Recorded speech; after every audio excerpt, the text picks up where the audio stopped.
Okay. Okay, accreditation cases. Number 1, important exam-like cases. Number 1, an organization asks a CPHQ to help in preparedness to survey of accrediting body. Ma'am, the screen not clear. Not clear? I'm sorry, okay. Not Not coming? no. Okay, hold on.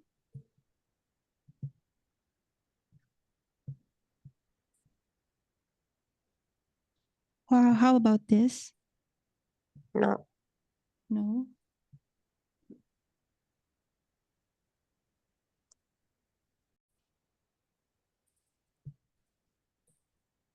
Okay.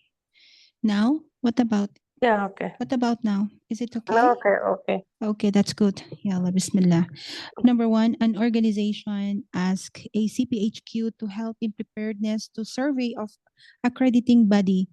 The quality manager will first A, assign a team for the survey, B, arrange for mock survey, C, educate staff about types of questions that may be asked, D, review the adherence of the organization to quality standard of accreditation. What's the answer? Arrange a team. Assign a team. Very good. This is the first step, right? In survey preparedness is assigning a team responsible for coordinating on and overseeing the preparation process. Okay, why not letter B, C, D? B, this is important step, but comes after the team is assigned and has reviewed the adherence to standard. For letter C, staff education is crucial, but is handled later in the preparation process. For letter D, this task is assigned to the team once it is formed. For number 2, okay, assign. Number 2, a healthcare organization is seeking accreditation. The first step the healthcare quality professional should take is to A, review the organization's bylaws, rules, and regulations. B, becomes familiar with the appropriate standard. C, establishes a quality assessment committee. And D, review the organization's policies and procedure. What's your answer? Anyone can answer, Doc Gulam? Yes, they should become familiar with the appropriate standards. Okay, very good. This is the answer. This is the first step in seeking accreditation is for healthcare quality professional to become familiar with the appropriate accreditation standards. Very good. That's the answer. Why not letter A? This step is also important but should come after understanding the accreditation standards to ensure compliance. For letter C, this can happen later in the process once the standards are understood and plans are in place. For letter D, reviewing policies is essential but follows familiarity with the standards to identify gaps. Okay, number 3. Which is best to do during the accreditation survey? A, to assign a team to answer the questions asked by surveyors. B, to have a departmental director who knows and 3, standards about the concerned departments. C, to educate all staff members, the FAQs by the surveyors, the frequently asked questions by the surveyors. What's the answer here? To educate all staff. Very good. Very good. This to educate all staff members, the FAQs by the surveyors. During an accreditation survey, it is critical to ensure that all staffs are educated on frequently asked questions. This prepares them to respond confidently and accurately to surveyors. Educating the staff ensures the organization-wide preparedness for the accreditation survey. For letter A, while a team may be helpful, it is better to ensure that all staff are prepared to answer the questions within their scope. While for letter B, relying on one person for knowledge limits the organization's ability to showcase comprehensive readiness. Okay. Number 4, the most important initial step in preparation for accreditation survey is A, ensure clinical competency, B, provide teaching tools, C, standards education, D, quality improvement activities. What's the answer? Ensure clinical competence. Initial step in preparation for accreditation. Standards education. Very good. This is the most important initial step in preparing for an accreditation survey is educating the staff about the standards because this ensures everyone understands the requirements and expectations, enabling them to implement and comply effectively. For letter A, this one is the clinical competency is essential also, but is an ongoing process, not the initial survey preparation. For letter B, tools are helpful, but the priority is understanding the standards themselves. For letter D, these are vital but come after understanding the standards to ensure alignment with accreditation requirements. The best answer is okay, Standards. standards education. Number 5, CEO decides to have accreditation to the hospital after 18 months. What should he do? 18 months meaning 1 year and Half. 6, 7, 8. Yes, 1 year and 6 months. What should he do? A, communicate accreditation process to all staff. B, hire external quality expert to give lectures. C, make monthly newspaper. Communicate accreditation process. Very good. The CEO's first step in preparing for accreditation should be to communicate the accreditation process to all staff because this ensures everyone is aware of the goals, timelines, and their roles in achieving the accreditation. Why not letter B? This may be part of the preparation process, but it is not the first or the most critical step. For letter C, okay, clear communication establishes a shared understanding and commitment across the organization. So the answer is letter A, communicate accreditation. Number 6, which of the following is the first step in preparing for an initial accreditation or certification survey of an organization? A, staff readiness to change. B, leadership commitment. C, standard compliance with organization. D, hire a consultant and conduct a mock survey. B, leadership commitment. Very good. Oh, I'm so happy. Okay, the first and most critical step in preparing for an initial accreditation certification survey is to ensure leadership commitment. Very good, very good.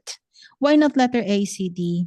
Staff readiness to change. This is important also, but comes after leadership sets the tone and commitment. For letter C, compliance evaluation is a later step after the leadership commitment and planning. Why not letter D? This is a preparatory action, but not the initial step. As always, leadership commitment must come first, okay? Because leadership commitment is the foundation for guiding the organization through accreditation process. Number 7, voluntary accreditation is a primary requirement for the most healthcare organizations. The most important aspect to consider when evaluating each type of accreditation is A, the frequency of participation in accreditation evaluation surveys. B, the reputation of the accrediting organization and the public's familiarity. C, the cost effectiveness of participation. And B, the programs offered and the accreditor's commitment to improvement. D. What's the best answer? D. Boy? No. Doc Gulam, you have answer? Yeah, Yes. it is D. The programs offered and accreditors commitment is most important for the improvement. Very good. Yes, that's the correct answer. The most important aspect to consider when evaluating accreditation is the programs offered by the accrediting organization and their dedication to continuous improvement, because this ensures that the accreditation aligns with the organization's goals and support ongoing quality enhancement. Why not letter A, B, C? A, this is also important, but secondary to the relevance and quality of the programs offered. B, also wrong. Reputation matters, but should not override the focus on program content and improvement potential. For letter C, cost is a factor, but it is not as critical as the quality and outcomes of the accreditation program. So focus should remain on the accreditor's ability to drive meaningful improvement through their programs. Number 8, organization decided to implement new accrediting body. So the first step, accrediting readiness to coordinator should do A, assess staff needs for accreditation, and B, review the new accreditation standards. What's the answer? The first step, Assess, accrediting readiness coordinator should do what? assess staff needs. Okay. No, let the review the accreditation standard because Yes. Okay. What's your rationale, Doc? because we are deciding for the new accreditation body. Mm-hmm. So organization decided to implement the new accrediting body. So for that body standards, we should initially know what exactly their standards. Yes, very good. Thank you for that. To add, this ensures a clear understanding of the requirements, which forms the foundation for all subsequent actions, such as training the staff and assessing the organizational readiness also. Why not letter A? This is also important, Radha. But assessing staff needs should occur after After and yes, after understanding the new accreditation standards to ensure the alignment with the requirements. Clear? Okay. Okay. Number 9, which of the following general statements is not true about hospital accreditation? Meaning the wrong answer. A, accreditation is a voluntary survey process. Yes, right? B, Yeah. yes. recent evidence has shown that accreditation increases profit margins of accredited organizations. C, accreditation standards focus on structure, processes, and outcomes. D, assessment of compliance may include review of documents and interviews with staff, patients, and families. What's the best answer Not true. for letter A? This is true. What about letter B? Yes, letter B. Mm-hmm. Okay. What about letter C? No. Mm-hmm. Accreditation standards focus on structure, processes, and outcomes. It's true. It's true. Yes, it is true. What about letter D? It's also true. Yes, it's true. Very good. So what's the wrong answer? Actually, it is some tricky answer. Mhm. Though when we had learned that accreditation will increase the financial Profit. input to the institute. Mhm. Profit. But here, in this way, it is not relevant. Yes. It is not Okay. relevant. Yeah. It may. But there it, is no conclusive evidence Yeah. it's not a must. in this. Some people. Yes. So the best answer here is letter. The wrong answer here is B. B. But still, Mhm. there is something because they were testing and that most of the people why they get accreditation because reimbursement, money, financial input. So this sometimes it may mislead, but it is not relevant for the accreditation. Okay. Actually, this accreditation may have in the statement, it has an indirect It should not be financial profit benefits. oriented. Yeah, through the patient outcomes and Yes, the safety. improvement efficiency. So there is no conclusive evidence that it will directly increases the profit margins. So this one is But the wrong indirectly, answer. it increases definitely. Yeah, sorry. Indirectly, it definitely increase the profit margin because if the patient, as you said earlier, if one institute is accredited, one is not accredited, the patient Yeah. definitely choose accredited hospital. Yes. Tricky, Not tricky. only So be patient, careful in the reading also. insurance companies also choose the same. Yes. Okay. Thank you. Thank you for that. I'm happy you are learning what I am discussing. So, Okay. So number 10, there is new accreditation body. The CPHQ first action is A, check accreditation standards to check organization readiness. B, hire external consultant. C, standards education to staff.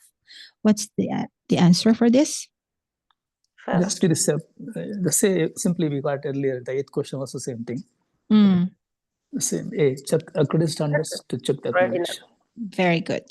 The first step for a CPHQ when working with new accreditation bodies to assess the organization's current readiness by reviewing the accreditation standards, because this helps them identify The gaps. very good. Yes. The gaps. Okay. Why not letter B? Because this is not the immediate first step of hiring external consultant. Letter C, educating staff about the standard is crucial, but should follow after identifying the gaps and preparing a plan based on the organization's readiness. Okay, number 11, in a hospital accredited by the JCI, ultimate responsibility for all medical credentialing decisions lies with the A, governing body, B, medical staff department, C, medical executive committee, and D, credentialing committee. Responsibility with the governing body. Ultimate responsibility, keyword. Governing body. Yes, very good. The governing body. In a joint commission accredited hospital, the governing body holds the ultimate responsibility for all medical credentialing decisions. This includes ensuring the safety and quality of care provided by the medical staff. Why not letter B, C, D? B. This play also a key role in credentialing process, but they do not have the final authority. Yes, for letter C, they review and recommend credentialing decisions, but do not still have the ultimate responsibility. And together, and also the credentialing committee. Okay, only the governing body makes the final decision. For number 12, a CPHQ facilitates communication with accrediting and regulatory bodies by A, personally partnering with all accrediting officials on the survey day. B, preparing documentation to be submitted prior to an accreditation survey. C, determining if regulatory bodies need to review infection rate data. D, authorizing organizational transparency prior to an accreditation survey. What's the answer? B, preparing documentation to be submitted. Very good. Yes. Because CPHQ plays a key role in ensuring that all necessary documentation is prepared and submitted in advance of an accreditation survey. Why not letter B? Letter A, sorry, because this is also essential. But the CPHQ role typically focusing on the preparation and documentation, not directly partnering with accrediting officials. For letter C, this task typically falls under specific departments like infection control and not the CPHQ's primary role. For letter D, organizational transparency is important, but the CPHQ does not authorize this process. It facilitates preparation and communication. Okay, for number 13, in managed care, the most widely used performance measures are A, Agency for Health Care Research and Quality, B, Healthcare Effectiveness Data Information Set, C, National Quality Forum or the NQF, D, Uniform Hospital Discharge Data Set or the UHDDS. What's the answer? Effectiveness data. Okay, very good. It's letter B, the Healthcare Effectiveness Data. Okay. Next, number 14, measures for performance in managed care organization or MCO. A, ORIX, B, HEDIS. ORIX or HEDIS. Measures for performance in MCO. Performance, the previous question, same thing, HEDIS. Very good. Yes. It's the most widely used set of performance measures in MCO to assess the quality of care and services provided to members, including areas like preventive care, chronic disease management, and patient satisfaction. Why not ORIX? Because ORIX is a performance measurement initiative by the JCI and others. Yes, by what? JCI. While the HEDIS is health plan, And CQI. and CQI. MCOs. Okay, clear? Yeah. HEDIS. Number 15, healthcare organizations use it in continuous clinical performance movement? A. Hedis, B. Oryx, C. Oscar. Here it is Oryx. Very good. Because this is So just it is the Oryx. Okay, Radha, clear? Yes, yes, clear. Very good. Okay, 16. The accreditation status of a managed care organization accredited by NCQA is recalculated annually by product line based on A. Regulatory data submission, B. Survey tool submission, C. Unannounced survey results, D. Audited HEDIS mark with registered here results. What's the answer? With the trademark. See the R small here, R? Okay, product line. Keywords. It's We have the product line here. So meaning there's something like the trademark. So what's the answer? It's letter D. D. Audited HEDIS study. results. The accreditation status of a MCO accredited by NCQA is recalculated annually based on the audited HEDIS results. These audited results are used to assess the organization's performance across various measures care. Why not letter A? These are not the main basis for recalculating accreditation status. For letter B, the recalculation of accreditation status is more focused on audited HEDIS result, not the survey tool submission. While for letter C, unannounced surveys are part of the accreditation process, but the status is recalculated based on the HEDIS results, not the survey outcomes. Okay. Number 17. In terms of performance measurements, which of the following is derived from a national performance system developed by GCI? A. Dashboard, B. Balance scorecard, C. Quality management, D. Core measures. Balance. What's the answer? Yeah, core measures, because it when you see the Oryx and Oryx, the comparison graph is there. This is the core measures been mentioned there actually. By it is memory, but I'm not rationally thinking. Mm-hmm. No, you are correct, Doc. Okay, the answer here is core measures.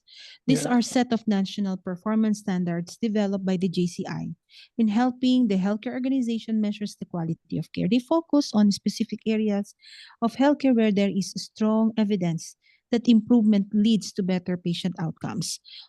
Dashboard is incorrect. These are tools for displaying key performance metrics or the KPI, but not specifically derived from JCI National Performance System. Why not balance scorecard? It is a performance measurement framework. It is not developed by the JCI as well. Quality management refers to a broader system of quality assurance and improvement, not a specific performance measurement system developed by the JCI. Okay, the answer is here, the core measures. And that ends our accreditation cases for tonight. If you have any doubts, if you want clarification, so the floor is open now to entertain Today is quite questions. clear actually. The topic is clear and Okay. a bit precise also. Not much confusing today. So